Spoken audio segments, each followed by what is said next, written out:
3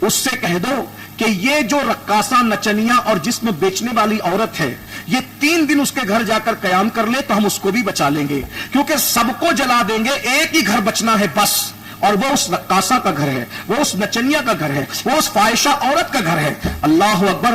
اب نبی تھے، کچھ پوچھا جو نہیں، جو اللہ کا حکم آیا بس اسی حکم پر عمل کرتے ہوئے اس ولی کے پاس گئے، کہا دیکھو بھائی اللہ کا یہ حکم آ گیا ہے، بستی پر آگ برسے گی، پوری بستی برباد ہو جائے گی، ایک ہی گھر بچے گا، وہ رقاصہ کا نچنیا کا فاحشہ عورت کا گھر ہے، اس لیے تم وہاں چلے جاؤ، اللہ کا حکم ہے وہاں چلے جاؤ اور وہاں جا کر کے عبادت میں مصروف رہو، میں بستی چھوڑ کے جا رہا ہوں، اگر چاہتے ہو بچنا تو وہی جانا پڑے گا۔ وہ بھی اللہ کا ولی تھا، اس نے کہا ہمیں کیا، ہمیں کسی جگہ جانے آنے سے کیا پرہیز، یار کی مرضی نہیں تھی تب تک وہاں نہیں گئے، یار کا حکم ہے وہاں جانا ہے، اس لیے کہ ہمیں کسی کے گھر سے کیا مطلب، جب تک کہ کہیں سے روکا رک گئے، کہیں جانے کا حکم ہے تو چلے گئے۔ یہی تو بات ہے نا، صحابہ نے یہی تو کر کے دکھایا۔ جب اللہ رب العزت نے کہا ہجرت کرو تو سب نے اللہ کا گھر چھوڑا کہ نہیں چھوڑا، مکہ چھوڑ کر کے کہاں گئے، جس کو لوگ اپنے زبان میں یثرب کہتے تھے وہاں گئے، لیکن اللہ اکبر جس وقت تو فرمایا کہ اب وہاں سے وہاں نکل پڑو تو پھر ایسے نکلے، اللہ اکبر، کہ اتنی مصیبتیں تکلیفیں برداشت کر کے پھر مکے کا سفر کیا تو پتا چلا یہاں کسی کے گھر سے کوئی معاملہ نہیں ہوتا،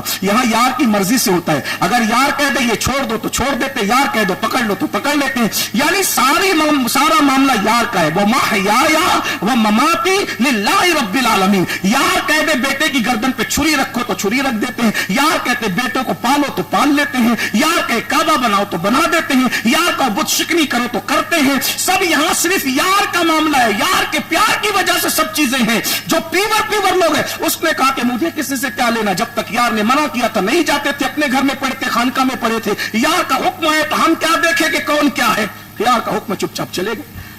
آج ہم سب کی مانتے ہیں یار کے سوا، بلکہ میں تو کہتا ہوں اللہ کے بندے اگر ڈھونڈو گے نا تو انگلی کے پوروں پر گن لو اللہ کے بندوں کو، ورنہ ہم تو نفس کے بندے ہیں۔ کس کے بندے؟ نفس کے۔ سوتے کیوں ہیں؟ چلو تھوڑا فریش ہو جائیں گے، سوتے ہیں۔ اللہ والے اس لیے سوتے تھے کہ تھوڑی طاقت آئیں گی تو عبادت زیادہ کریں۔ فجر میں نفس کہتا ہے سو جا تو سو جاتے ہیں، کھا رہے تو کھاتے ہیں، اللہ کے لیے کچھ کر ہی نہیں رہے، اور یہی سب سے بڑی ہماری بربادی کی وجہ۔ بلکہ میں تو یہ بھی عرض کرتا ہوں نماز بھی ہم اللہ کے لیے نہیں پڑھتے۔ کچھ لوگ نماز اس لیے پڑھتے کہ روزی میں برکت ہو، تو اللہ کے لیے کہاں ہوگی؟ کچھ لوگ اس لیے پڑھتے کہ میں نمازی ہو جاؤں، تو اللہ کے لیے کہاں ہوا؟ کچھ لوگ وظیفہ اس لیے پڑھتے ہیں کہ میری بیٹی کو رشتہ ہے، میرے بھائی بیٹی کے رشتے کو پانے کے لیے تو نے وظیفہ پڑھا، کبھی اللہ کے لیے بھی کوئی وظیفہ پڑھا ہے کیا؟ یہ بات ہے، کچھ اللہ کے لیے نہیں کیا، بس ہم سب دنیا ہی میں مست ہیں۔ تقریر اچھی کی اس لیے تاکہ نذرانہ ملے، جن کو نذرانہ نہیں لینا وہ یہ سوچتے ہیں، علامہ سب کی بات نہیں کرتا کہ میں نذرانہ نہیں لوں گا تو گلبرگہ شریف والے کہیں گے کتنے مخلص ہیں حضرت کہ یہ نذرانہ نہیں لیتے، تو یہ بھی تو لینا بھی اللہ کے لیے نہیں ہوا، نہ لینا بھی اللہ کے لیے نہیں ہوا۔ ارے چلو جو نہیں لیتے اگر وہ سوچے میں تقریر کروں گا نا تو لوگ کہیں کیا اچھی تقریر کی، تو یہ بھی اللہ کے لیے کہاں ہوئی؟ 2 گھنٹہ منہ سکھایا بھائی ایک جملے کے لیے، کتنی اچھی تقریر کی۔ ارے یہ 2 گھنٹہ منہ اللہ کے لیے سکھاتا تو کہاں پہنچتا، سوچ اللہ کے لیے کیا کچھ الا ماشا۔ یاد رکھنا یہ شیطان کا بڑا چکر ہے کہ اس نے ہمیں اللہ والا بننے نہیں دیا، ہم نفس والے ہیں، نفس پرست ہیں، اسی لیے تو سب بربادی برباد ہے۔ اگر یہ امت اس وقت تصوف کی طرف آئے نا تو تصوف دین کا گودا ہے، مغز ہے، مغز۔ یہ صوفیاء ان کی زندگی پڑھو تو پتا چلے، ان کی زندگیاں دیکھو تو پتا چلے، جب سے تصوف سے ہم دور ہوئے ہیں دانش گاہوں سے بھی وہ فائدہ نہیں ہو رہا ہے، درس گاہوں سے بھی وہ فائدہ نہیں ہو رہا ہے، مسجدوں سے بھی وہ فائدہ نہیں۔ اقبال نے کہا تھا وہ سجدہ جس سے روئے زمیں کانپ جاتی تھی اسی کو آج ترستے ہیں منبر و محراب۔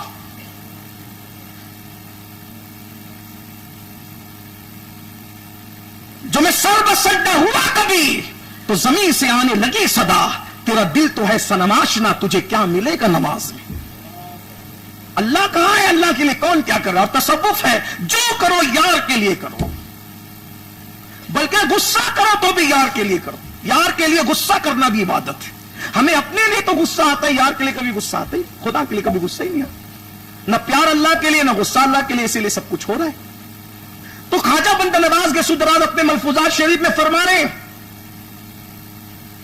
کہ وہ اللہ کا ولی جو وہ بزرگ تھا اس نے مسلح کندھے پہ ڈالا اور اس عورت اور اس رقاصہ اور نچنیا کے گھر گیا، دستک دی، اس نے دیکھا ارے اللہ والے آپ کبھی مجھے حکم ہے اللہ کا کہ میں 3 دن تیرے گھر قیام کروں. اس نے کہا حضرت یہاں تو ایک آتا ہے دوسرا جاتا ہے, آپ کہاں رہیں گے؟ کہا ایک کونا دے دو, تو جان تیرا کام جان, مجھے اتنا ہی حکم ہے. وہ کونے میں چلا گیا, پردہ ڈال لیا, اس کے بعد کوئی آیا بھی نہیں کیونکہ کسی نے آنا بھی نہیں تھا. اللہ کے نبی چلے گئے بستی چھوڑ کر, اللہ کا ولی چلا گیا رقاصہ کے گھر. آگ برسی, ایسی برسی ایسی برکی کہ سب جلا دیا, جل تھل سب جلا کر ختم کر.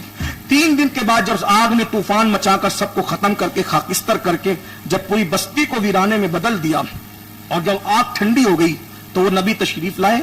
اس اللہ کے ولی کو کہا کہ چلو بھائی تم بھی باہر آؤ, اپنی طرف جاؤ. تو سب ختم ہو چکا تھا, کچھ نہیں تھا. اللہ کے اس ولی نے کہا یہ سب کیا ہو گیا؟ سب ختم, سب جل گئے, برباد ہو گئے, تباہ ہو گئے, کچھ نہیں بچا. اللہ سے پوچھو تو صحیح کہ ماجرا کیا ہے. اس نبی نے پوچھا اللہ یہ کیا ماجرا ہے؟ ساری بستی تو نے جلا کے ختم کر دیا, اتنی ناراضگی کیوں ہے؟ تو اللہ کی طرف سے وہی آئی, اے میرے پیغمبر یہ بستی ہم نے کیوں تباہ کیوں برباد کی اس کو سن لو. اب بندہ نواز کے ملفوظات میں امن کا پیغام دیکھے, کیا باریکی سے امن کی تلقین ہو رہی ہے. سرکار بندہ نواز اپنے ملفوظ شریف میں فرماتے ہیں کہ اس نبی پر وحی آئی, اس بستی کو ہم نے کیوں جلا کر ختم کر دیا؟ اس کی وجہ یہ ہے کہ اس بستی میں ایک خارش زدہ کتا آیا تھا. وہ کتا جس کو کھجلی کی بیماری تھی, جب یہ بستی میں آیا تو وہ بھوکا تھا. وہ بستی کے ہر دروازے پہ گیا, کسی نے کھانا نہیں دیا. کھانا دینا تو دور کی بات, ڈنڈے نکال کر اس خارش زدہ کھجلی والے کتے کو خوب مارا, اور بستی کے لوگوں نے مل کے مارا. کچھ لوگوں نے تو مل کے مارا, کچھ مار رہے تھے, لیکن جلایا کیوں سب کو؟ کچھ مار رہے تھے, کچھ تماشا دیکھ رہے تھے, چپ تھے, برائی پر چپ تھے, مخلوق پہ ظلم ہو رہا تھا تو اس خارش زدہ کتے کو مارا, کچھ چپ رہے. اور وہ خارش زدہ کتا جب مار کھا کے ٹانگ وانگ ٹوٹ گئی تو وہ اپنے آپ کو گھسیٹتے ہوئے آیا اور اس رقاصہ کے دیوار کے سائے میں بیٹھ گیا. اس رقاصہ نے ٹوٹے ہوئے پیر دیکھے, خارش زدہ کتا دیکھا تو آئی اور آ کر کے اس نے اس کی ٹانگ پر مرہم رکھا, مرہم پٹی کی, اور یہ کہا لوگ یہ کیوں دیکھتے ہیں کہ یہ کتا ہے, لوگ یہ کیوں نہیں دیکھتے کہ یار کی مخلوق ہے. بس بات اتنی ہے. کیا یہ کیوں دیکھتے کہ کتا ہے, یہ کیوں نہیں دیکھتے کہ یار کی مخلوق ہے. بس اتنی سی بات ہے. تو اس نے میری خاطر کتے کی خدمت کی, میں نے اس کی زندگی کے سارے جرائم کو معاف کر کے اس کو اپنا محبوب بنا.